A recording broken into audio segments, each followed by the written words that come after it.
all the way through the period after the Second World War, both Conservative and Labour governments followed the Keynesian prescriptions of economics by using state intervention to be able to grow the economy through infrastructure spending, for example. We're not getting that from the Labour Party. We're going, well, actually, if we don't tax more, then we can't actually spend on public services, which is just a lie. It's a complete lie and is rooted in conservative economics. This is him being a Tory enabler. Yet again, this is Tory enabling. Let's get to the first of the callers. It's Matthew in Heathrow. Your question to Keir Starmer. Go ahead, Matthew. Hi, Matthew. Oh, hi, Sir Keir. What is, do you actually support to open more safe and legal routes for refugees? And actually, do you support to use the use of UK military bases to house these refugees?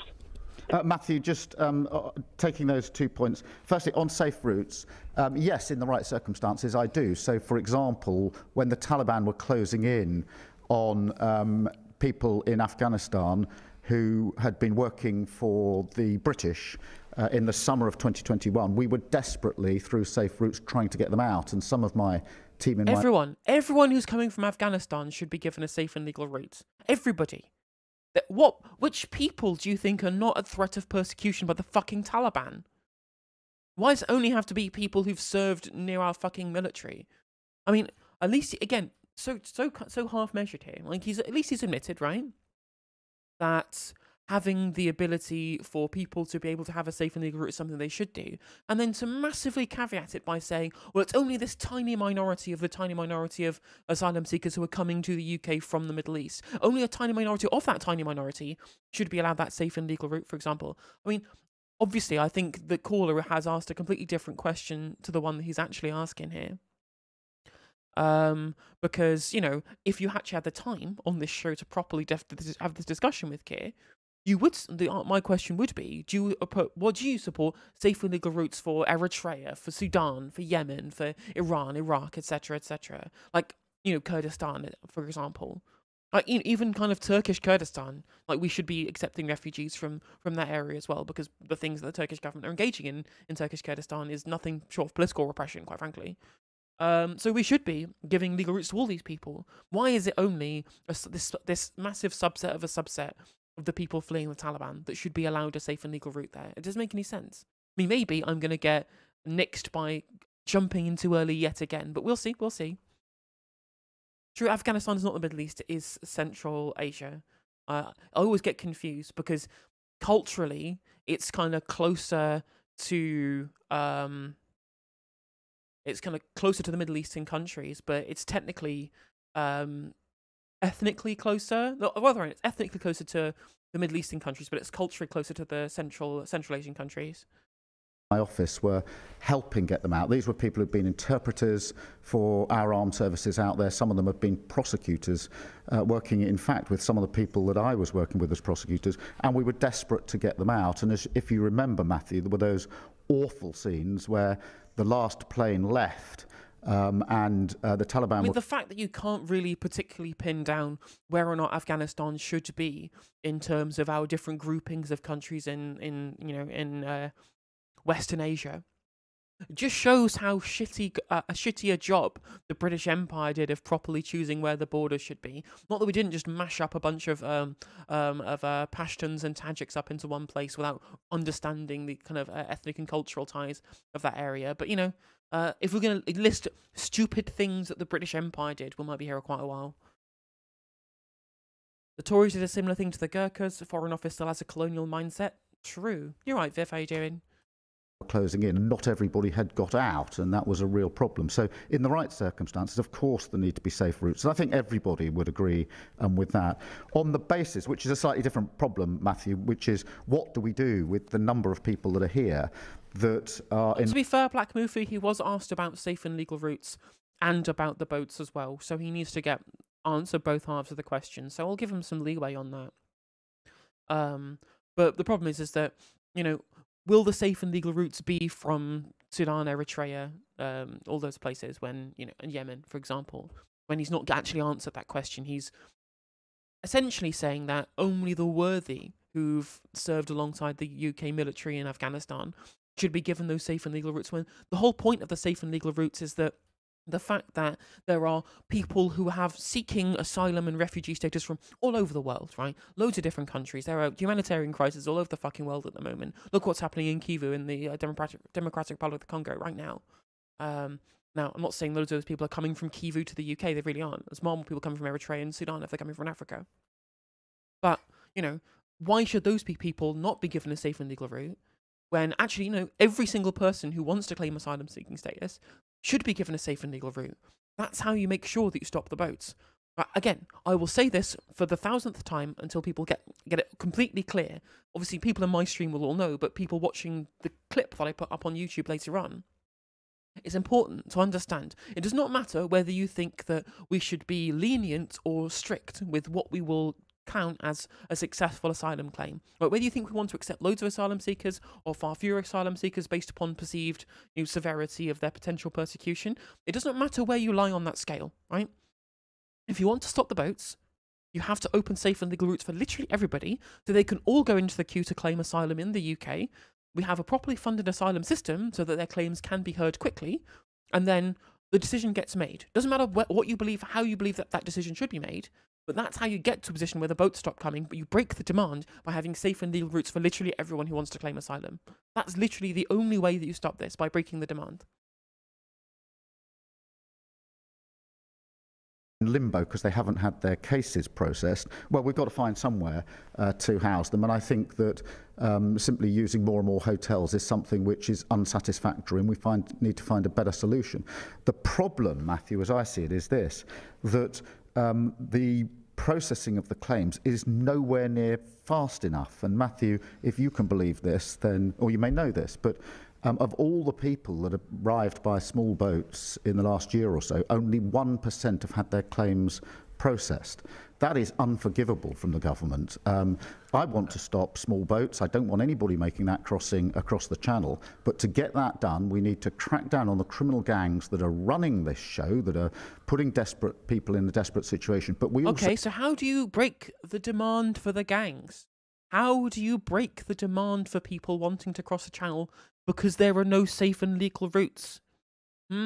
Okay, brilliant. We have a safe and legal routes for the very few people who are specifically people who fought alongside the UK military in protecting Afghanistan against the Taliban, right? Okay, brilliant. That group now do not need to use the small boats because they have a safe and legal route. What about people fleeing from literally every other country where they're being persecuted from? You don't have an answer to that.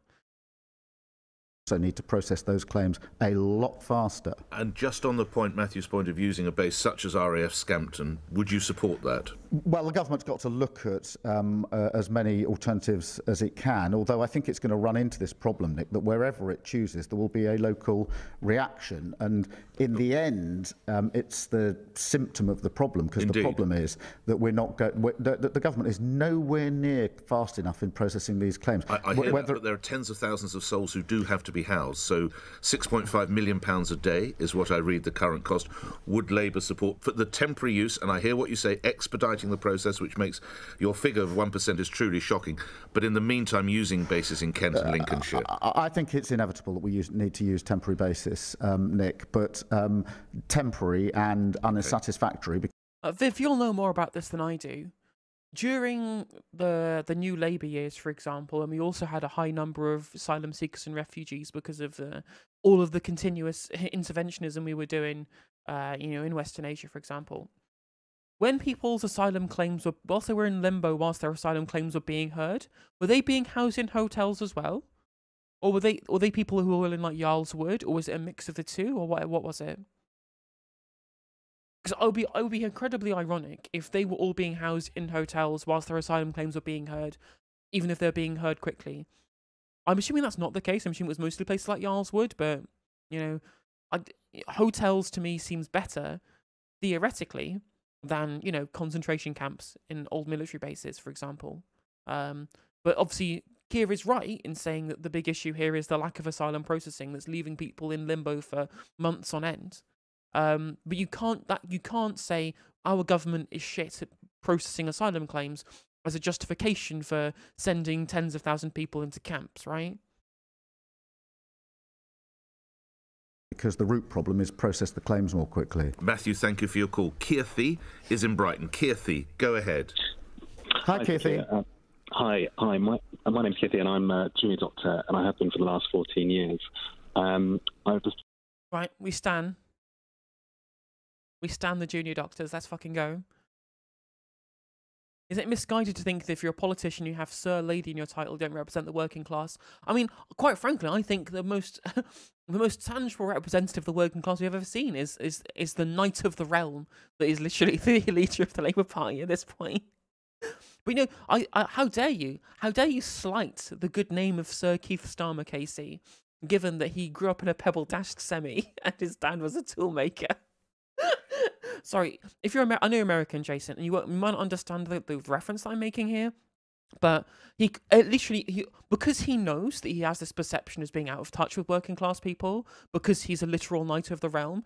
Every single interview that is done with him on any program, he always has to mention that he grew up in a pebble-dashed semi and that his dad was a toolmaker. He says it over and over and over again, so it's become this gigantic meme at this point. Well, Blair totally overhauled immigration, so it changed during his tenure. He's the one who gutted the asylum system in favour of people who come here to work and study. Interesting. I'm not surprised. I mean, that happened. Yeah. Clearly, he's so much better than the lefty lawyer, wokerati humanitarian John Major. I took part in last month's industrial action, and I intend to take part in next month's industrial action. I wanted to know, if you do become the next government, will you commit to a full pay restoration for junior doctors? Kitty, firstly, thank you for what you do. I'm going to be honest with you. I'm not going to make a commitment now about what we will do in government, because the election is probably, 12 months or so away, and we don't know the state of the economy. But I can tell you this, Kitty. Under a Labour government, you will recall, junior doctors and nurses were paid properly, and they didn't feel the need to go on strike. We didn't have any national strikes under the last Labour government, and so I can assure you that you will have a Labour government on your side. But would that be including a 35% pay rise? No, Nick, I'm not going to make that commitment, and I don't think anybody would expect me to do that a year out from an election, so I'm not going to do that. Quick response from Keir, quick reply. No, I understand where Sir Keir is coming from, and I mean, he is indeed from a Conservative party. Unfortunately, they happen to be called the Labour Party at the moment.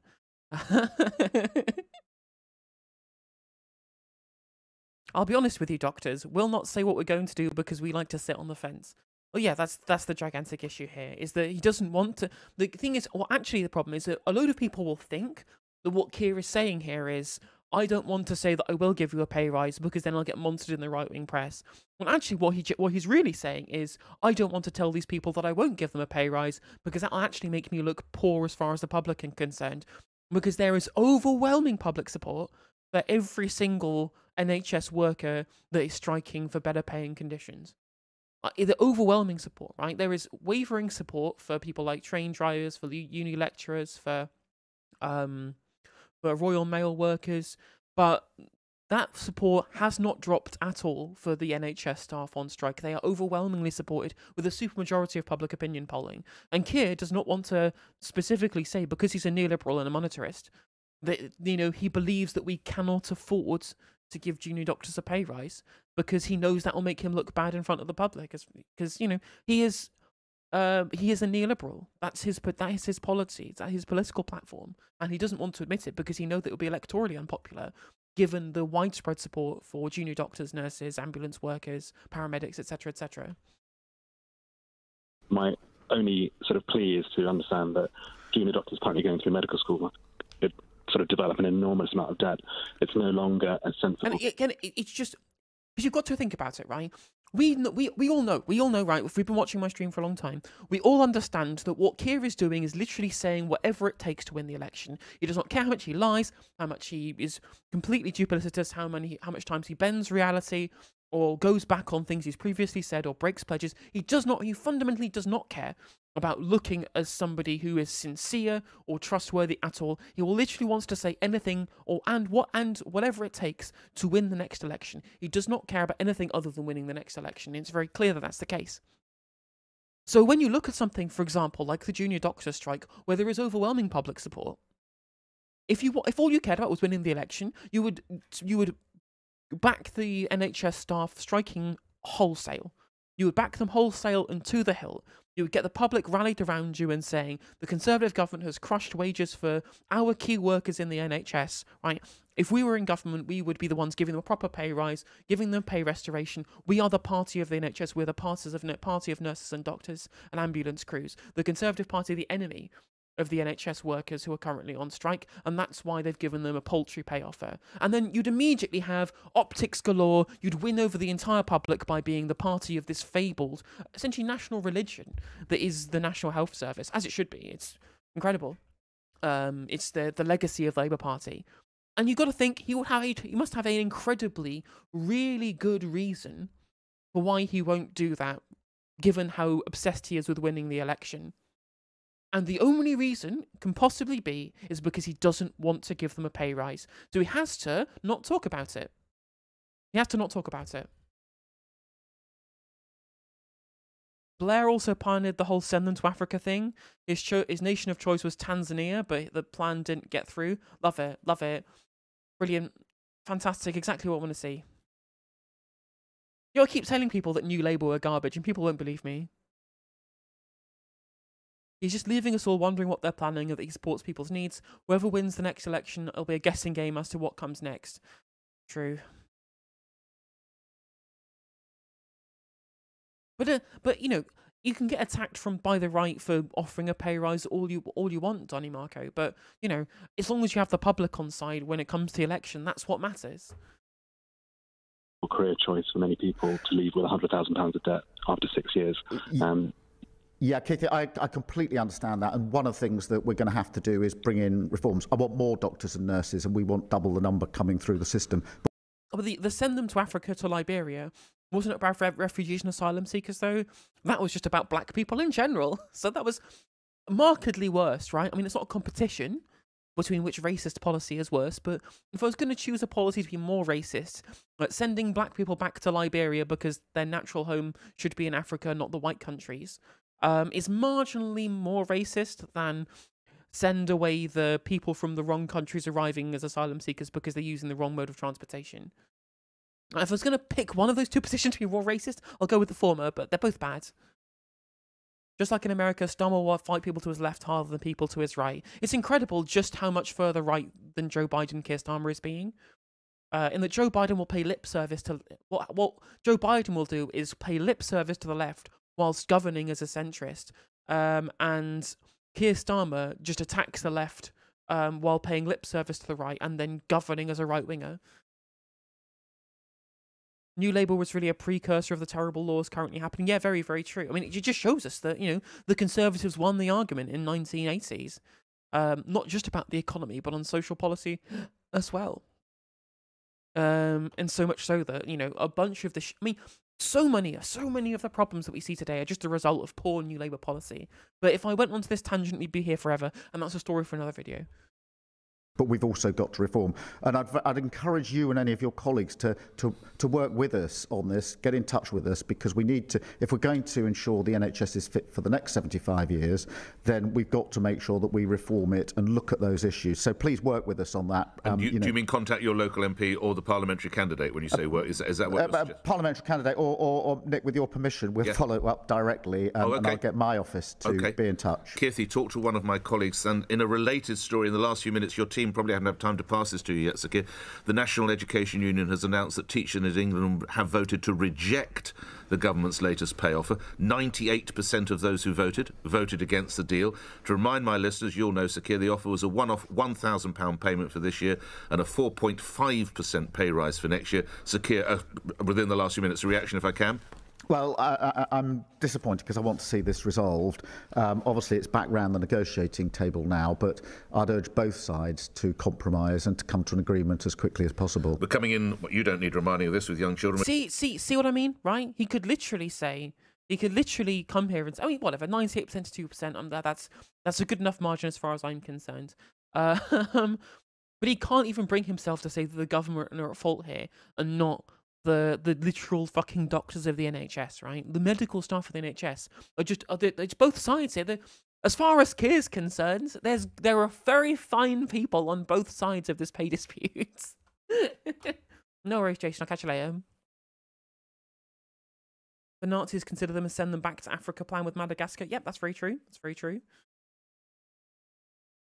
We're coming in the run-up to exam season. Would you support teachers who now possibly take industrial action at these particularly key months? Well, obviously, I support their right to take industrial action. It's very important I say that. But I'll be clear, I don't want to see It's very important I say that, lest I be removed from my position as leader of the Labour Party.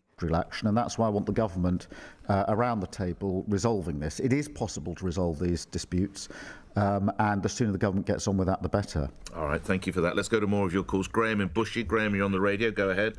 Morning, both of you. Hello. Hi, Graham.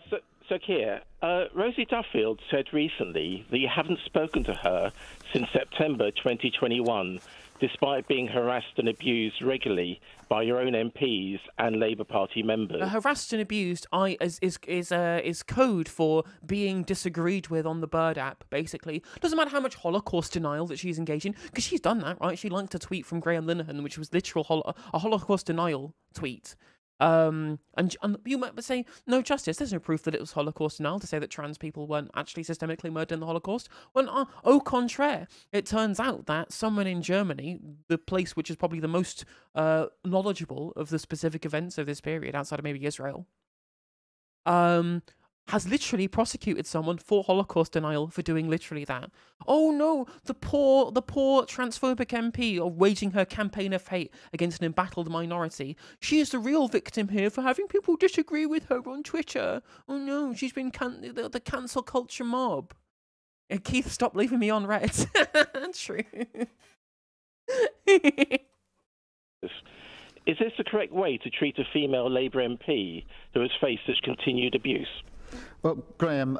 I'm going to abuse Rosie Duffield now by saying I think she's a piece of shit, right? And she should, if she wants to continue being in Parliament, maybe she should cross the floor to a party that should share her values. But unfortunately, Sir Keith agrees with Rosie Duffield and all of the heinous and ridiculous shit that she says, right? Including, obviously, the Holocaust denial stuff. Because if he did, he would suspend the whip. But of course, it's only bad when the left-wing MPs do it, apparently, even though they don't even do it, right? No one on the left of the party's ever done that. But unfortunately, Holocaust denial seems to be the reserve of the right wing. But as much as the press don't like to claim that it is, or admit that it is, a problem with the right wing. But, there you go. But it's just a ridiculous framing from Graham from Bushy. I wonder if he'd love to come on here and debate that. Obviously, he's a random call in LBC, so he won't. But I'd love to hear it if he did. But again, it's like, there's anyone to do a female MP, as if that somehow gives her some special privilege to have people not disagree with her on Twitter. I think that comment was a few weeks ago now, and I actually spoke to Rosie just the other week, and very open to talking to Rosie. Of course, she's an important voice in the Parliamentary Labour Party, and whether it's Rosie Duffield or anybody else, any discussion has to be had with tolerance and respect, and that's what I want and expect of the whole of my Parliamentary Labour Party. There was a story on the weekend that Rosie Duffield, your colleague, was surprised you went to Kent, I would imagine in readiness for the local elections, and she says you chose not to meet with your only MP in Kent. Is that correct? Nick, I mean, to defend Keir on this one, again, coming from the lens of someone who only cares about winning the election, right? Why would you go to a seat that you've already held when you want to try and convince people who've not voted for you to vote for you? Surely that if you given his strategy of only caring about winning the election, why would he go to Canterbury where he already has a seat? Doesn't make any fucking sense. Everywhere, obviously it's the local elections now, and therefore I'm across the country in a different place most days.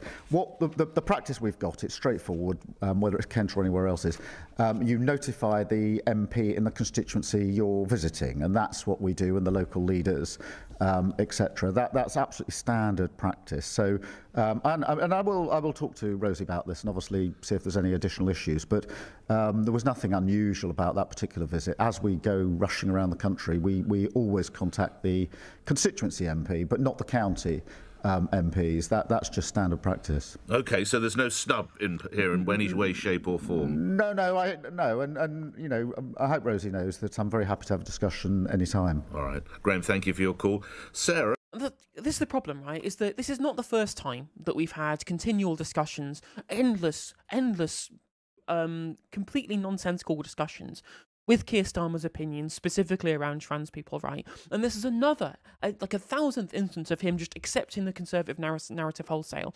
The issue where we're trying to claim that there's some kind of war between women's rights and trans rights is nonsense. It doesn't exist. It's entirely a fabrication of the right-wing press, right? Of the right-wing press that he's very happy to speak to, right? This is Keir Starmer speaking in Rupert Murdoch's The Fucking Times, right? Accepting the narrative that trans rights is somehow in conflict with women's rights, right? And he continues to capitulate to this stuff. And he has no ability to go, well, actually, you know, why are we concentrating on this nonsense cultural bullshit when we should be talking about the cost of living, putting food on people's kids' plates, for example? No, he continually just buys into the narrative, gets led along on the string from all of the Murdoch media for all of this kind of stuff, and the Conservative Party spin doctors and all of these issues. And what's going to be fucking hilarious is that by the time the next election comes round, the Times, the Mail, the Telegraph, the Spectator, they'll all, after all of this dancing that Keir Starmer's been doing to try and impress them, they'll all back the Conservative Party anyway, right? All of this stuff that he's doing, he will fail at trying to do what he is trying to do here, which is to actually bring across the right-wing media on this stuff. And we saw this, right, over the stuff where he was being essentially bullied into condemning Jeremy Corbyn by the right-wing media. So much so that he's now gotten rid of him for the party. And then a place like the Jewish Chronicle will still say, well, actually, you can't support Labour anymore because at one point previously in the past, Keir Starmer stood next to Jeremy Corbyn. I was like, well, yeah, you're not going to go anywhere. Like, they will bully you and they will pressure you into trying to adopt Conservative positions because they want you to do that for optical reasons. They want to cement these narratives as part of the public consciousness to make sure there was always manufactured consent for Conservative politics. Because you can't create a counteracting narrative. You can't push back against this stuff because you're desperate to try and get the approval of these right-wing media figures. And when it comes down to the crunch, they will never support you. They will never support the Labour Party. They will only ever support the Conservative Party. That's their role as these Conservative papers. But the role is not just to make sure the Conservative Party win the election, although that is part of it. The role is also to manufacture the consent for Conservative positions, right? The only person who's a fucking Tory enabler, quite frankly, is Keir Starmer. He is the biggest Tory enabler in this country. Not because he's enabling the Conservative Party, although he is, by following their narratives. He is also enabling conservatism by giving it his tacit support with zero pushback, with zero repudiation, and quite frankly, accepting the entire narrative wholesale. It won't help him win the election. It will only continue to push the Overton window further to the right, over and over and over again, to cement conservatism as a value that people cling to from the media and the points of view and the narratives that they engage with. This is fundamentally makes him the biggest Tory enabler. He is the Tory enabler. And people who won't vote for him because he is too conservative, they are the opposite of Tory enablers, right? Putting Keir Starmer into number 10 to be a conservative is not being a Tory enabler. Sorry, putting him there is being a Tory enabler, sorry. I am not a Tory enabler for refusing to vote for this man and refusing to vote for his conservatism. I'm sorry, I'm just not, right? And all the fucking shit liberals on Twitter trying to tell me that I am have lost the plot. They've absolutely lost the plot. Appropriately enough, in Hartlepool. Go ahead, you're through to Sir Keir. Sarah, good morning to you. Hi, Sarah. Good morning. I'm just along the coast from you, I think. I'm just off the high street. You are. It's a beautiful day. I've seized my opportunity to ring in. Yeah, it's a beautiful day here. Actually, I've just come across this on Twitter as well. Like, no matter how much mewling he does, it's never going to be enough. It's never, ever, ever going to be enough for the right-wing media. Like, it doesn't matter. It doesn't matter how many times he tries to continually like accept every single narrative without any kind of pushback. Even the tiniest amounts of perceived support at all for any trans people whatsoever, it gets monstered in the press regardless. It doesn't matter. It doesn't matter how far he pushes the envelope on this. If he says anything, even remotely supportive of trans people, the press will monster him for it. It's pathetic. It's genuinely pathetic. Yeah, so at the moment we're seeing violence against women and girls being used as a bit of a political football. In Hartlepool in 2021, we actually saw a registered sex offender campaigning to be our MP. Really? And that kind of, that kind of opened up a loophole basically in the law that registered sex offenders are allowed to be MPs. What will you do to protect women and girls in Parliament and in the public? Sarah, hold hard. I'm just going to come back to you in a moment. This was Christopher Killick, who was on the ballot. He was a registered sex offender. This was the Hartlepool by-election. Shortly before the charge was heard, the Court of Appeal ruled in a case that filming someone in an intimate act without consent was always unlawful. This is what Killick was alleged to do. The decision not to prosecute him was then reassessed, and at a Stratford Magistrates Court hearing, Killick was ordered to pay the victim £5,000 in compensation and put on the sexual offenders register for 5 years. He got 248 whole votes. Did you look at that? This made national news, the victim speaking out how she campaigned for 5 years for justice. Mr Killick subsequently moved to Hartlepool, where he sought to stand for an MP. He secured just 248 votes in the subsequent by-election. That's the background to, Sarah, your question, because I'm not sure Sir Keir might have been aware of that, but I don't want to sort of ambush him, but he certainly is now. Sir Keir Starmer. Yeah, thank you, Nick. I wasn't aware of the particular details, but look, let me be clear. He shouldn't have been allowed to stand as an MP, and I'm glad that the people of Hartlepool roundly rejected him, and I'm not surprised about that. Sarah, on your wider point about violence against women and girls, this is a very, very serious issue. It's pernicious. It is much. But the thing, actually, what's interesting as well is that the problem that we have is that being a sex offender is an incredibly wide category of people, for example, and trans women know this to a T, in the being convicted of engaging in sex work in the non-government approved fashion, which a lot of trans women end up getting convicted for, put you on the sex offenders register. So there are, like, even if you, for example, like say for example, get caught dogging, not say that that's something I've done, for example, that people do often, but if you get caught dogging, you become a sex offender, right?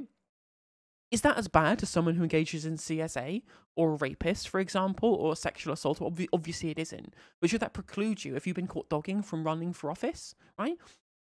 And this is it's a complex issue, to say the least. I'm more worried about the unregistered sex offenders in government, to be honest. True. I mean, clearly, whether or not you are, whether you have been convicted of one or not, doesn't stop you from engaging in the same sex offences once you're in Westminster. I mean, look at Chris Pincher. Or if you piss in, yeah, literally, people who've pissed in public have been put on the SO register. This guy was done for voyeuristic pictures. Well, that's probably over the line, really, isn't it? But clearly, there needs to be a far more stratified way that we categorise this stuff.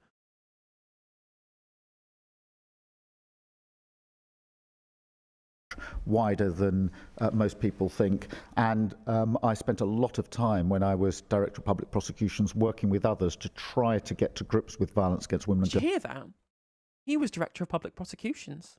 Never heard of that before. Crazy. And bring more cases to justice. As you know, Sarah, one of the issues is that, you know, for every one woman that has the courage, and it does take huge courage to come forward, there's probably about 9 that have been subject to domestic violence or sexual violence that don't. So the first thing is we have to create conditions in which people can come forward. And I'm a big advocate of saying you don't necessarily need to go to a police station, because a lot of women won't want to do that. It's a very hard thing to relate what's happened to you in that formal setting. So other settings, up here in the North East, there was a scheme to have people talk. I mean, the Greens did really well at the last local election, so I would not be surprised to see their support massively increase, especially considering the exodus of anyone to the left of Blair from Labour Party. At their workplace. And then when people do come forward, they need proper support, and they need a prosecution that drives on. And one of the shocking things under this government, Sarah, is that the of all the cases that come forward, so reported cases, so for every 100 women, it is predominantly women who come forward, only 1.6 cases, less than 2 of those cases get prosecuted under this government. That is shocking. And when I first heard it, I had to get my team to double check the figures for me because I could not believe it. Sarah, thank you for that call. Jason in Marylebone. Jason, you're through to Sir Keir Starmer. Go ahead, Jason. Good morning to you. An answer of Keir's that I agree with. Not too happy with that. Happy with that answer from Sir Keith. Hi, Jason. Good morning to you. Good morning to you both. So, Keir, we're parallel opposites. I'm Spurs, you're Arsenal. you work for the CPF. Unfortunately, I ended up being prosecuted. But I like you, and I do believe you're probably going to be our next Prime Minister. Thank you, Jason. I need to ask you a question. The amount of reoffending that goes on from people that get released from prison is outrageous. And I want to know what you think you can do about that to try and make changes and to help ex-offenders go on the straight. Yeah, Jason, 2 things. Firstly, for those in prison, we need much more work to stop reoffending. If you look at those reoffending rates for those coming out of prison, you can see that there's huge failure under this government to deal with reoffending. So we need to get to grips with that, Jason, within prison. I would also, Jason, It's almost like the fact that we have high levels of reoffending shows that prisons don't fucking work, and we should focus on rehabilitative justice and of preventing crime at source by creating a better society, rather than continually expecting punitive justice to not produce career criminals. Long believe this, feel strongly that we need to put resource and power into our schools. I've always looked at this question of who's most likely to end up in prison. And the biggest indicator is children who begin to have problems at primary school and then children who get excluded at secondary school. And that's why under the last Labour government we had special mentors put in school to support those children and stop them going off the rails and ending up in prison. So I would do the bit, Jason, of, what do you do with people coming out of prison? I think that's really important because we need to keep the public safe. But I've always been a strong advocate for catching young people before they fall, because that helps the young person whose life would otherwise go off the rails, but also the very many victims of that young person before. The thing is, the problem is that we're continually having this framing again that somehow young people are the issue here, as if there's some gigantic problem with the issue of young people in this country because he's trying to throw red meat towards the boomers, when actually we probably have the most the lowest rates of offending amongst young people in this country for a very long time. And we have a generation of young people who genuinely want to have some kind of social contract that's been completely deserted by every generation preceding it in this country ever since the 1980s. So again, this kind of confected idea that there's this gigantic problem with young people causing antisocial behaviour, as we saw from that BBC segment we watched on stream the other day, which specifically said that antisocial behaviour is down 65%. But, here are these comments on Facebook from curtain-twitching boomers who think that it's a massive problem, in that, the narrative is what matters here, rather than any of the, actual facts about any of this stuff. What's the deal with the youths, am I right? True.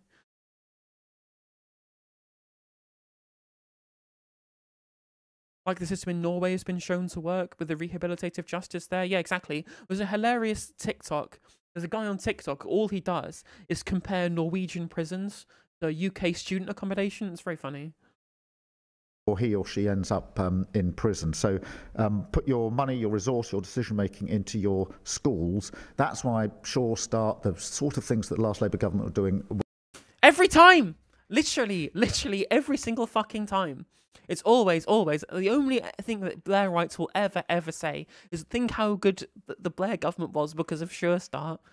Obviously Sure Start was great, and that was something that never should have been gotten rid of, and that was the biggest kind of first casualties of the austerity project of the 2010 coalition, was removing Sure Start, which led to a bunch of the rise in antisocial behaviour in the 2010s, for example.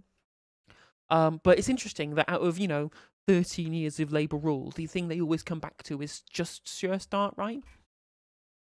The fear of crime is a way bigger issue than the crime. Well, that's because conservative politics relies on fear and scaremongering and doesn't rely on facts. I mean, to the point at which people like Conservatives literally admit that they hate arguing with liberals and leftists because they always have too many facts and studies to support their positions. I mean, we're this close. We're this close with Keir Starmer relaunching the Hug a Hoodie campaign. Was so important in relation to this. Thank you, Jason. Jason, thank you. Let's stay with a couple of prison-related stories, if I can, Sir Keir. You will be aware that last week the decision was taken not to grant parole to Charles Bronson, supposedly the most violent prisoner currently held behind bars in the United Kingdom. Was that the right decision? What message does it send about the justice system? I think it is the right decision, and I would fully support that. And I don't think it was a difficult decision in many respects. Double child rapist and murderer Colin Pitchfork, I remind you, he raped and murdered 2 schoolgirls in Leicestershire in the 1980s, 2 teenage schoolgirls, has his parole hearing shortly. Should he be recommended for release? Should it be in public? I don't think he should be recommended for release. I don't know the circumstances as to whether that can be in public or not, Nick, but certainly I don't think he should be. And lastly, Levi Belfield is trying to arrange so that he can have a wedding behind bars. This is being opposed by the Justice Secretary and Deputy Prime Minister Dominic Raab, who is trying to ensure that the party does not take place. Sir Keir? I prosecuted Levi Belfield, so I have absolutely no sympathy with him whatsoever. Candy and Thanet, you're through to Sir Keir. Go ahead, Candy. Candy, hi. Hello, hi, Candy. Starmer. Yeah, cybercrime and fraud is a real problem right now, a massive problem at the moment. And the vulnerable people who are getting hit by this are the retired, right? But also, you know, people across the generations too. What's interesting, maybe it's just the kind of things I watch on YouTube, but when you look at, for example, the kind of tech support scams that are going on at the moment, things like phishing scams, those things too, those primarily target older people who are less au fait. Given how much of our lives are being computerized and put into, you know, all of on our online life on our phones, etc., etc. So data harvesting scams that are to take your data and then use that to engage in fraud under your name. This is something that, unless you don't have like good computer literacy, which younger people often do because they've grown up with this stuff. This is why, this is why boomers' brains broke on social media and Zoomers didn't, because Zoomers grew up with social media. They knew it was all nonsense. They knew it was all there was all steeped in 10 different layers of irony, and you couldn't really 100% trust everything that you see online. Yet boomers will trust anything that they see online completely wholeheartedly without properly scrutinizing or questioning it, to the point in which not only do they let random fake like deep fakes of celebrities, whatever it is, convince them that QAnon is real or some shit, but they're also far more susceptible to cybercrime. All right, Kevin FM, how you doing? Cybercrime is a big problem for those with money, not for the rest of us, surely. Are we happy with the level of questions being posed to him? I mean, yeah, basically. I mean, these are the kind of questions that I would ask. The only other questions I think that are really important to ask Labour at this point is questions about capital gains tax and dividend tax and on nationalisation, right? Those economic policies that we really need to see. Obviously, there are plenty of other economic policies that I also want to see, but they're outside of the realm of the mainstream questioning. For example, like I want to see a public debt restructuring company. I do want to see the inclusive ownership fund. I do want to see a national care service, for example. It's incredible to me that, considering how much of our airtime on every single political show is essentially entirely dictated to by the interests of the boomer class in this country. It's all of their viewpoints that are entirely represented by the kind of questions they get asked on our political programming nowadays. We don't, in any way, touch the looming social care crisis, which is fundamentally going to impact boomers and pensioners way more than any other generation. This is genuinely the biggest problem that's going to face us moving forward, is the coming social care crisis, and it gets no airtime whatsoever, right? It's almost like they don't want boomers to think that the Conservatives are doing a bad job with social care, because that might impact the Conservatives' largest voter group in not continuing to support them regardless of what any other party says or does. So, that's the main thing I would really be looking at, is an overhaul of social care. But we don't have that conversation at all. Hello there. Well, as you're aware, the NHS is being privatised by stealth. And this obviously means that CEOs and shareholders are getting bonuses and dividends that would otherwise go. Good question. Fantastic question. Candy from Thanet, we stan. To patient care. Are you in it, by the way? Candy, are you in the NHS, might I ask? I am. Okay. I'm a registered nurse. Go ahead, yes, just so I yes. get your perspective. Go ahead with your question. Yeah. Thank you. Okay, so it's really, is Keir, well, he must be aware that the NHS is being privatised by stealth by this government. And so it's important to understand as well is that we were all warned about this, right? We were all told that there were plans to get massive United States healthcare companies, private healthcare companies, involved in the NHS to take over large portions of its remit. Companies like Centene, for example, or even UK companies like Virgin Care, right? We all saw the documents that Jeremy Corbyn held up during the election, telling us all that this was going to happen. Did people listen? Did they fuck? No, we were told that these were just smears that were Russian propaganda, Russian misinformation. And it turns out he was right. Yet again, as he has been proved to be on basically every single issue at this point. CEOs and shareholders are getting bonuses and dividends that would otherwise go to patient care. So would Sir Keir Starmer renationalise the NHS? Candy, I don't believe in privatising our NHS. And do you think it is being privatised by stealth, Sir Keir? I am, there are bits of it, Nick, to be clear. I think that I would spend much less money on the CEOs that Candy rightly... See, you can't even answer the fucking easiest question. No one wants a privatised healthcare service in this country, Keir. No one wants private companies involved. Even conservative voters don't want private companies involved. Literally, you just have to say, yes, Centene got contracts to run NHS services. No, I don't agree with it. Those should come back into main control of the government. It's not a difficult question to answer. Why can you not just give a straight fucking answer on something that's so easy? Again, he's being a Tory enabler by not answering this in a forthright manner, right? By not strongly repudiating the Conservative line on the NHS, you are a Tory enabler. That's what you are, Keir. Yeah, Keith Squirmer, yeah. Identifies and much more money on doctors and nurses, and that's why one of our major commitments is to get rid of the non-dom tax status, which gives super rich people the ability not to pay their tax here, and to use that money to double the number of medical students coming into doctors and nurses. But Candy, just to be clear and for the record, Nick, well, exactly, Kevin. It's exactly what I was saying before, where he knows, right? He must know, given that his only job, as far as he's concerned, is to say and do whatever it takes to win the next election. He must know that saying his actual opinion on this, which is privatisation is fine, is going to be massively unpopular. So he can't say it, right? It's the only possible explanation, because him actually saying what people do want to hear, which is, yes, we will reverse privatisation, which is favoured by a supermajority of the British public, right? He knows that specific point is not what he genuinely believes. It's the only answer to this question. Where it is necessary to reduce our waiting lists to allow people to go or to refer people to the private sector, I do support that to get our waiting lists down. So, Candy, on the broad theme, I agree with you. I don't want a privatised health service. It should always be free at the point of need as well. I want more doctors and nurses, and I want to put our money and our resource there. But just so there's no lack of clarity, Candy, when it comes to just getting those waiting lists down, one of the levers we have to pull as a temporary measure, I think, is to allow the continuation of referrals to the private sector to get that done. First of all, there is no spare capacity in the private sector. This is a lie. Marl Karks on Twitter did a really good thread breaking down why there is no such thing as spare capacity in the private sector. That's just a nonsense. That's a lie. The question, though, right? This is him. Not this. He says amusingly to me that he starts this sentence with, "Let me make sure that there's no lack of clarity here," and then he answers a question that was not asked. This is a straw man. The person who was asking the question on this call, she did not say about utilising the spare capacity of the private sector to bring down waiting lists. She was talking about the wholesale sell-off of NHS trusts to places like Centene and Virgin Care.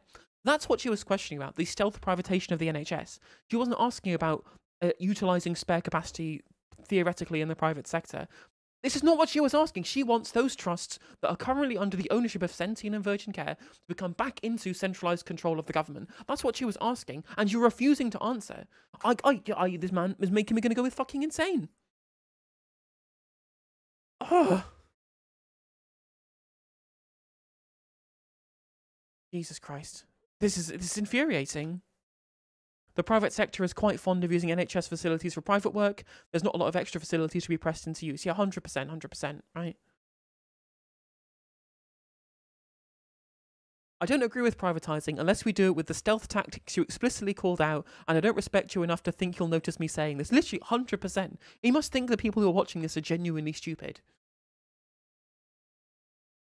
I hope, Candy, that under a Labour government we can reform the NHS and we can have a health service which is a health service that doesn't make any difference whether it's the NHS or private, because the standard of care will be so high.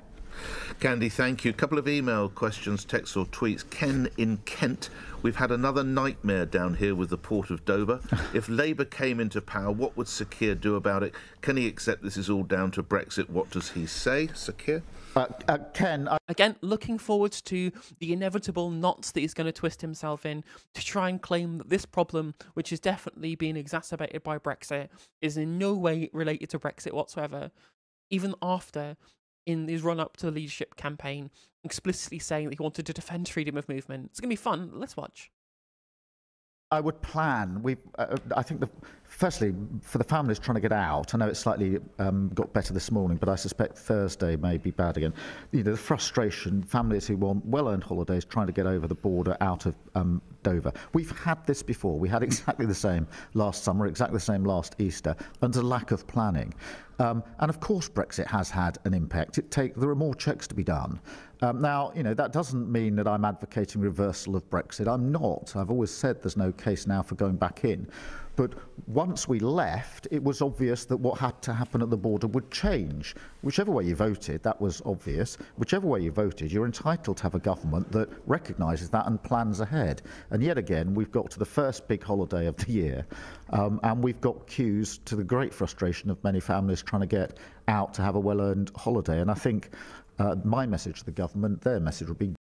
And also, what's funny, right? I understand it's a busy time of year. Even when we were in the EU, there were some queues at Dover, right? I'm not saying that it wasn't. It clearly was obvious that no matter how quick you're processing people's people trying to go through passport checkpoints, for example, on the way from Dover to Calais, right? There was always going to be a queue during busy holiday times of the year. That's obviously the case, right? But even the CEO of the company that runs the port at Dover are all saying, he is explicitly saying that things are worse because of Brexit, right? I'm going to cede to his professional opinion on this issue. You know, this reminds me of the Obama administration in how Keir answers these questions.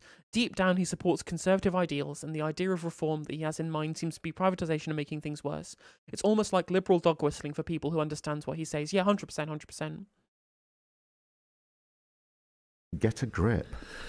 Ian in North London. Can Sir Keir clarify his position as regards Jeremy? Again, just refusing to actually, you know, properly scrutinise or answer the question that was asked. Frustrating. And their message would be get a grip. Ian in North London. Can Sir Keir clarify his position as regards Jeremy Corbyn and the Labour Party?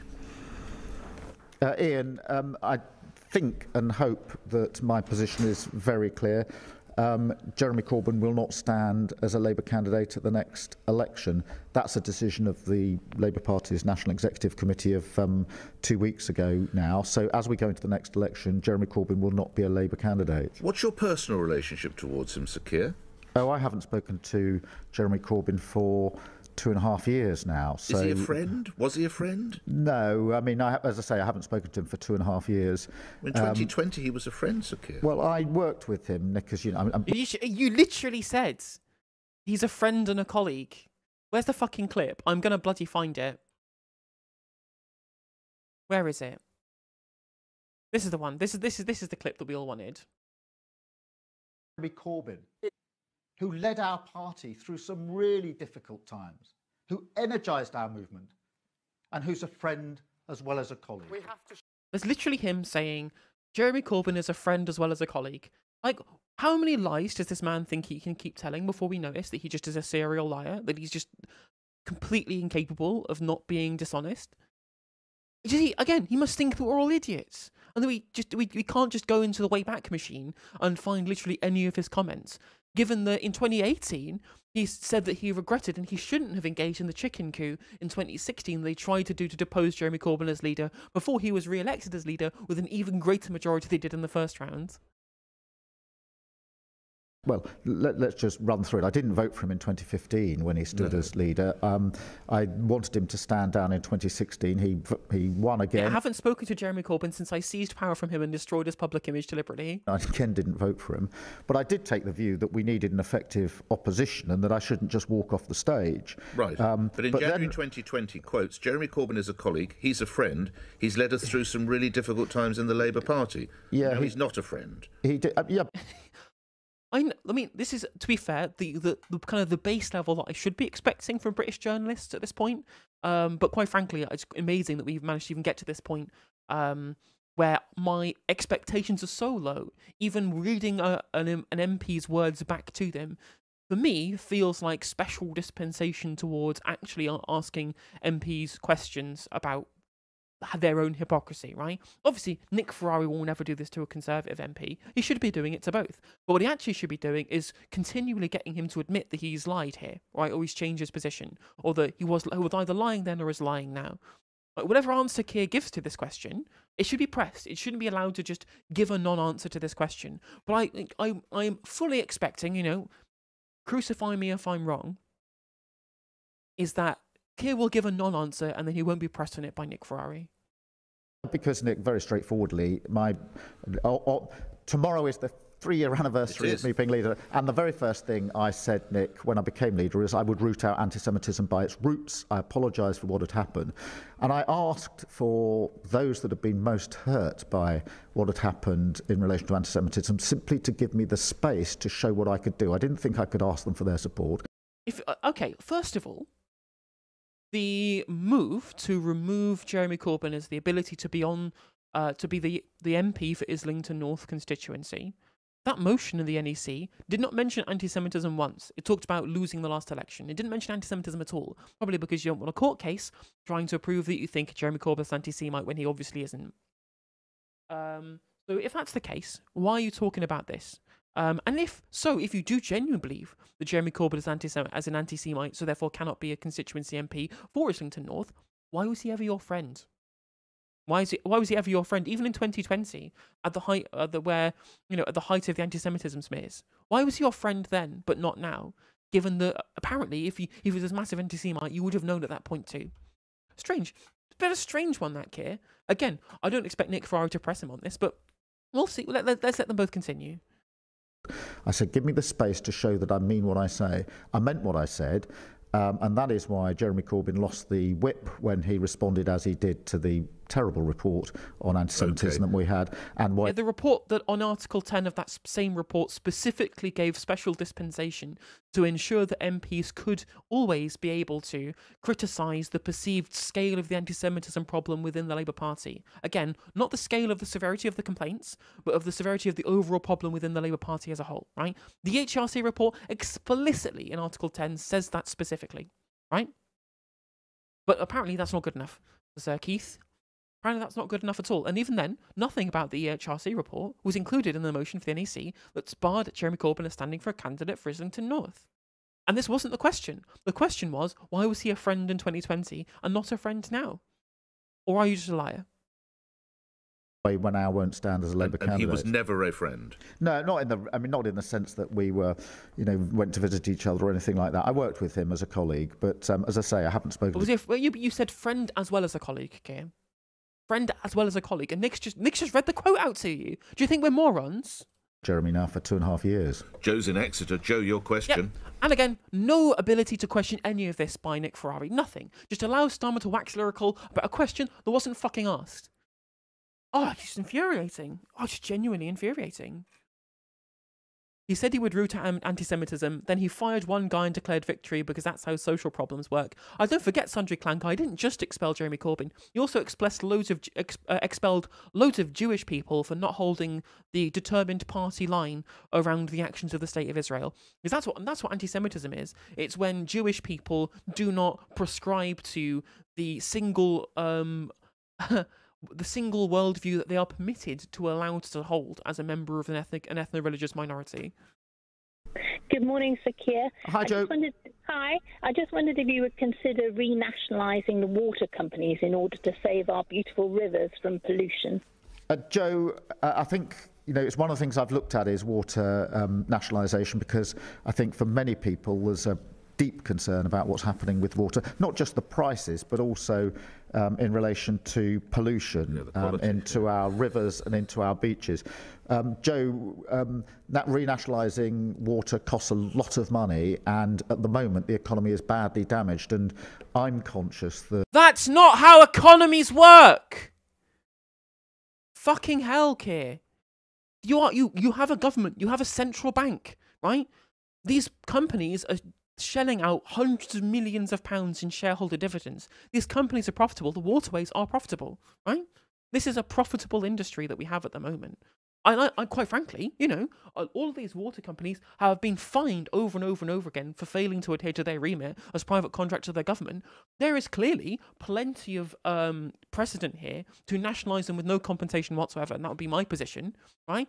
Nationalise them, no compensation, jail all the executives. But unfortunately, that's not the position Keir wants to take. No, of course it isn't. It's nothing to do with him thinking that it's too expensive, because again, that's not how the economy works. What he actually is he doesn't want to piss off the water company executives. Not because he wants to be friends with them, but because they're members of his fucking party. Angela Smith, the funny tinge lady herself, after leaving Change UK, after that miserable ship had sailed and failed and sunk, right? She then went to go on the board of a private water company and is now allowed back in the Labour Party after after engaging in racism on BBC Politics Live, and also being a board member for the private water companies that are dumping literal shit into our rivers. And to come on here and say, well, we're not going to renationalise them because I don't understand how the public budget works, because I think that it works like a household budget and not like a country's budget that literally has a fucking central bank. It's infuriating. I mean, we had Judge Rinder on Good Morning Britain skewering Angela Rayner on this exact issue, where she claimed that enforcing the rules currently as it stands would mean that we would get rid of the shit in the rivers, when that's what we've been doing already, right? Companies like Southern Water, United Utilities, they've had to pay out millions of pounds worth in fines for failing to hit their remit as private government contractors. Has that fixed the problem? Of course it fucking hasn't. Because the root cause of this problem is that to actually fix a lot of these issues involved in the infrastructure of the waterways is going to take gigantic amounts of investment. And that investment, that's all going to come from the private sector because it's not profitable. It's going to have to come from the public sector. If we're going to invest money into that, why should we then invest money into fixing the waterways? Only then for private companies to then reap the dividends of those profits. That again is subsidising the losses and privatising the profits. It's lunacy. It's lunatic economics. And the only person who would say that is A, somebody who doesn't want to anger the right-wing press, or B, someone who literally does not understand how the economy works. And we know that he doesn't understand how the economy works because he continually had to be told by his own advisors how the economy works. Because he's a lawyer, he's not an economist. Although apparently that's what it takes to become an MP now. Just to parrot unhinged neoliberal Thatcherite monetarist economics with no regards to the factual basis for any of those claims whatsoever. As long as it's something that is palatable for the Murdoch media, that's all it takes to become an MP or the leader of a party at this point in time. Pathetic, ridiculous, stupid. That if we have the privilege of coming into government, and I know we've got to earn every vote if we get that far. We've got to be very careful what we spend our available money on, and there are difficult choices to be made, Joe. Our available money! Yes, you have infinite available money. That's what a central bank is, Keir. What do you think paid through furlough during the pandemic? Like 92% of the national debt increase that happened during the coronavirus pandemic is owed to the Bank of England in quantitative easing, right? We managed to magic up money out of nowhere for the pandemic. We magicked up money out of nowhere to be able to pay for the energy price guarantee. We magicked money out of nowhere to go and aid the war in Ukraine. All things that we should have done. Why can we not use that same procedure to nationalise profitable industries for the public good rather than subsidise them for private gain and public loss? It's nonsensical. It's completely nonsensical. Do we spend our money on the next generation of doctors and nurses coming through, or do we spend it on water? Again, this is him being a Tory enabler, right, by parroting conservative economics. So people keep telling me, right? People continue to keep telling me that Keir is not a conservative. He's just saying things that he thinks people want to hear, blah, blah, etc. No, this is conservatism, right? He is a conservative. One of the linchpin, the difference between, Keynesian liberal economics and conservative monetarist economics is fundamentally this understanding of the causes of inflation, the role of the government, the role of state intervention, how money is created and the way that is spent and the impacts on inflation. What he is saying here is that he thinks that a government's budget is like a household budget. This is Thatcherism. This is the Thatcherite playbook. Blair did this too. The reason why Blair explicitly went through this narrative and why it was reflected in his policy is because that's why PFIs happened. PFIs happened because it was a way to get additional public expenditure without dipping into, additional quantitative easing or through expanding the national deficit, because it was getting private companies to do the investment and then owe from those individual areas of the public sector to then owe that money to whichever company was doing the private finance initiative. So the public debt actually did increase, and it wasn't fictional debt like the national debt that we have now because it's owed to the Bank of England. It was real public debt that all of these councils and NHS trusts are going to have to pay back with interest, and it's toxic. It's incredibly toxic, and it's not the same as the fake debt that the national debt is. It is real, tangible debt that these councils and local authorities and NHS trusts and schools and all places like this are now being completely hamstrung by. It was a cynical policy to keep public debt off the record of the actual national debt, because it turns out that real, tangible debt is far less politically toxic than the completely fictional, nonsensical idea of public debt. These are not the same thing, and it is a damning indictment of the economic education of this country that is the case that we're in right now. And instead of, again, pushing back against the narrative of conservative economic principles around monetarism, against the Keynesian ability to use public spending to increase overall growth in the economy through state intervention. That's a Keynesian perspective that we used all the way through the period after the Second World War. Both Conservative and Labour governments followed the Keynesian prescriptions of economics by using state intervention to be able to grow the economy through infrastructure spending, for example, right? We're not getting that from the Labour Party. We're going, well, actually, if we don't tax more or do the non-dom tax or et cetera, then we can't actually spend on public services, which is just a lie. It's a complete lie and is rooted in conservative economics. This is him being a Tory enabler. Yet again, this is Tory enabling. Nationalisation, and in the current circumstances, my priority would be to spend it on the next generation of doctors and nurses. Despite the water, of course. It's interesting you're saying that Judge Rinder is a Tory, which he admitted on the Channel 4 election cycle, right? Yet he also believes that the waterway should be nationalised.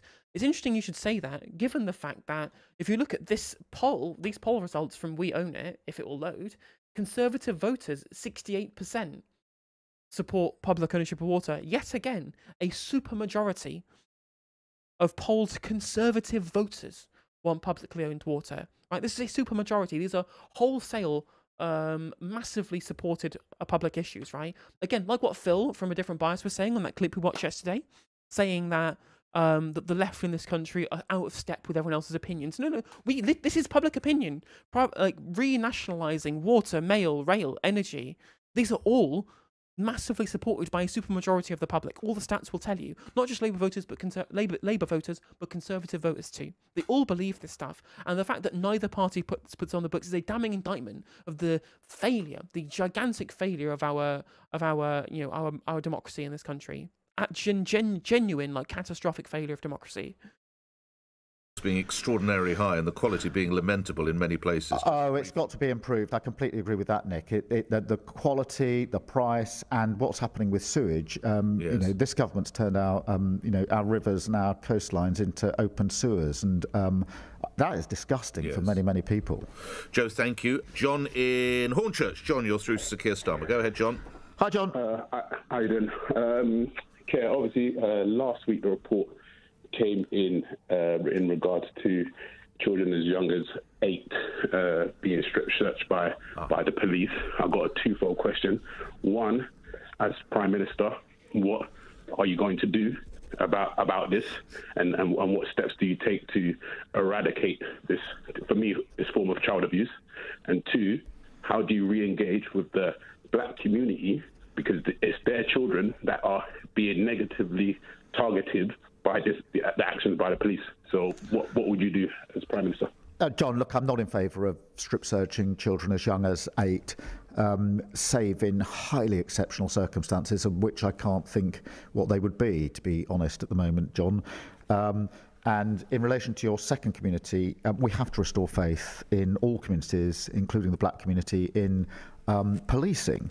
And one of the problems, I think, of the last few years is that confidence in policing has gone down, not up. And so, John, what I said, I think it was 2 weeks ago now, is that under the next Labour government there will be missions, which is purposes, and we've got 5 of them. One is safe streets, and that includes driving up confidence in the police, because in the end that is crucial. And for that to happen, John, I think we need more neighbourhood police officers. We need more police officers who are known to More their cops. communities, know their patch, and are known by... Literally, he's been saying, yeah, the police have been sexually abusing black boys as young as 8 in the capital. And he's like, yes, you know, the answer to this is more cops. More cops is the only answer they can give. Literally, the only answer he knows is more cops, right? More cops. Let's go. Just throw cops at the problem. by their patch to build up that confidence. But you're right to point out that it needs hard work. Senior officers might suggest to Keir, sadly, that drug dealers and others will hide, in some instances, drugs. It's even suggested in some instances weapons. Oh, you're saying that there's this massive problem with drugs in this country, because you know that's an underline that Keir's going with, about how that it's a serious crime that his kids can smell some weed through the window. Just close the fucking window, mate. It shows that the war on drugs has fucking failed, because you know that is the demand that is being driven for the drugs industry, is driven by the illegality and criminalised nature of drugs in this country. If you want to deal with the drug problem of the drug war, you decriminalise them, right? Do what Portugal's done. Treat it like a health issue rather than a criminal issue. And then you'll break the demand for the gangs. It's as simple as that. Weapons in or around the bodies of children, sometimes under babies in prams. I'm sure you're aware of that. No, I am aware of that, Nick, and I've also been, for myself, to go outside the school gates of primary schools to see some of the carnage, the littering and the obvious stuff and paraphernalia that goes with drug dealing. It is shocking to see outside of a primary school. And in order to crack down on that, I think we need a separate offence of grooming a child to go into drugs or gang-related activity. At the moment, we've just got a clumsy way of trying to see whether there's some other offence. Make it a... I think we have a clumsy way of having a criminalised drugs... we have drugs criminalised in this country, which creates the demand for these gangs in the first place. That's the real problem that we have. But again, that is tough on the causes of crime rather than tough on crime. So he doesn't want to listen to that. Criminal offence and clamp down on it, because it is shocking what happens with young children, and we need to protect them and everybody that might be affected by their behaviour as they grow up. All right, last couple of questions from me as we come to the end of our time together. Do we have a start date for Sue Gray, your new Chief of Staff, yet? Nick, we don't, because there's a committee that has to clear whether she can come and work for me or not. They're doing their work, and I obviously have to wait until they've made their decision. OK. Won't be before the locals then, will it? No, well, I don't know, but I think it's unlikely. The local, we're in full swing now. And an interview in yesterday's Sunday Times, which seems to have had its origin in a conversation you and I had in March last year, which is over whether a woman or not can have a penis, to which you said for 99.9% of women it's completely biological, and of course they haven't got a penis. This, of course, can be interpreted that 1 in 1,000 women do have a penis. Do we need to clarify that comment?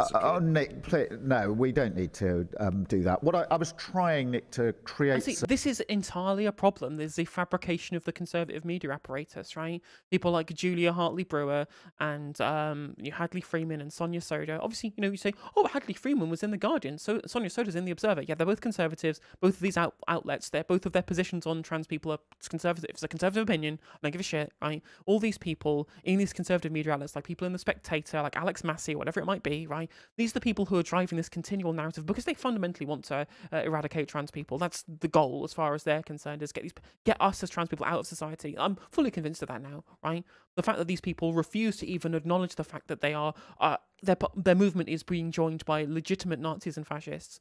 And not Nazis and fascists in the way that, an idiot, leftist shitposter on Twitter will call anyone they disagree with a Nazi or a fascist, but, self-admitted theocratic fascist Matthew Walsh from the Daily Wire, and neo-Nazi groups like Patriotic Alternative and the ones who are standing with J. Keen Minshaw in Australia, for example, right? They won't admit this stuff. And we have Michael Knowles on CPAC saying he wants to eradicate transgenderism. Will these people repudiate this? Will they fuck? Of course they won't. Of course they won't specify this stuff. Helen Joyce was on YouTube saying that she wanted to reduce the number of trans people to as low as possible, which is literal genocidal rhetoric. And she gets positions on every fucking Tom, Dick and Harry in conservative media to essentially spout her genocidal views. And they won't admit this because that's what they want to do. And that's why they're pushing this narrative. And again, at like every single position that he's taken in this interview that we've seen today from Keir, he doesn't want to push back. He doesn't care about pushing back. He's following the narrative and being the Tory enabler that he really is. Some sort of common sense frameworks to the discussion that we inevitably have, by just starting with the common sense proposition that, you know, for the vast majority, let's say 99.9%, but you know, biology matters. Women have won many rights, smashed glass ceilings, won on equality and discrimination. And we can't roll any of that back. And in fact, there are more battles to be had for women. But Nick, there are, you know, as I've said to you before, there are a small... The thing is, he's not wrong in what he's saying there. There are plenty of actual fights that we should be fighting for women. Societal discrimination, the pay gap, the fact that, you know, we essentially have a society where rape is de facto legal because of our pathetic ways in which we engage in prosecution of this crime, right? This is a genuine problem that we have in this country where women literally rape is de facto legal. The prosecution and sentencing rates for rape are traumatically low because of the attitudes that get taken towards sexual offences in this country that are perpetuated against women. Yet, for some reason, the conservative media, who delight in continuing conservative narratives around gender and sexuality that contribute to the kind of marginalisation of women that leads to the normalisation of rape culture in this country, they want you to think that the real threat to women in this country is somehow around a tiny minority of trans women just existing and going to the loo, right? That's the surreal nadir that we're at. And Keir is absolutely right to say there are plenty of things that we need to get right for women in this country. Things are getting far more misogynist. I was watching TikTok the other day, and this lady came up on TikTok talking about how at the moment we are seeing the biggest rise in misogyny that we've seen in decades, and it's the most misogynistic time that we've had for a very, very long time since, you know, the feminist kind of wave of the 90s and early 2000s, for example. I was like, yeah, this is true. I mean, we're seeing the rise of people like Andrew Tate and Sneeko and all this kind of stuff. The manosphere influencer gaining huge amounts of ground with young people and creating a toxic misogynist culture. And this is a gigantic, huge problem that we really do need to deal with on a society-wide level. Was she talking about that? No, she was talking about trans people existing. And in the wake of a huge problem that we have with the manosphere, genuinely capturing the minds of younger generations, apparently, you know, the real problem is trans people existing in public spaces. And the reason why the Conservatives want you to think that the real threat to women is the existence of trans people is because they fundamentally agree with the Andrew Tates and the Sneakers of this world about the role of women in society, right? They fundamentally agree with them, and also on a bunch of other conservative positions that they also hold about economics and culture and whatever it might be. If they spend one moment critiquing the misogyny of Andrew Tate, they would suddenly have to agree with it. They would suddenly have to then try and manufacture some kind of way of agreeing with his other cultural prescriptions while saying that his misogyny is somehow bad. And they don't want to do that. They don't want to do that at all because they fundamentally agree with him on everything else. To the point at which, even whilst Andrew Tate was being locked up in Romania on a suspicion of sex trafficking, Julia Hartley-Brewer was on Talk TV defending him against Greta Thunberg. I reacted to that segment on YouTube. And she was actually saying, yeah, even though he's an accused sex trafficker, I still prefer him to Greta Thunberg. This is the ridiculous position Conservatives have contorted themselves into, where apparently trans women are a bigger threat to women in this country than men like Andrew Tate, who give tacit support to sexual assault, and who are accused sex traffickers, who admit in their own videos and their own content about how they would engage in sex trafficking. It's genuinely surreal that we're at this point.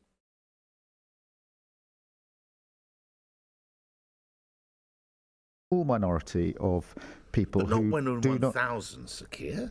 Sorry, well, I mean, Nick, that's literally the stats. There are 0.1% of the population are trans women specifically, right? Are people who are assigned male at birth, who choose to identify themselves as a trans woman as of the 2021 census. As far as I was concerned, that is 0.1% of the population. Maybe it's higher. I'm not. Because the details from the census were murky, but it is at least 0.1%, if not higher.